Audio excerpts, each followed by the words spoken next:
تجربہ انسان کا ایسا ساتھی ہے جو اسے بہت کچھ کھونے کے بعد حاصل ہوتا ہے۔ آپ کو ڈر لگ رہا ہے میدان میں اترنے سے، اتر جائیے، زیادہ سے زیادہ کیا ہوگا؟ ناکام ہو جائیں گے۔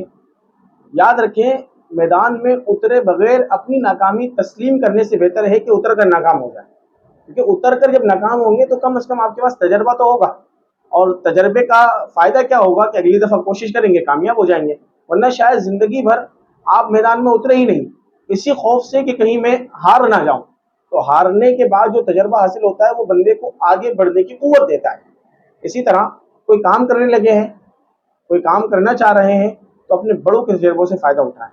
نیا تجربہ کرنے سے بہتر ہے کہ اپنے بڑوں کے تجربوں سے فائدہ اٹھائیں، کیونکہ عقل مند قوموں کی نشانی ہے کہ وہ اپنے بڑوں کے تجربات سے فائدہ اٹھاتے ہیں۔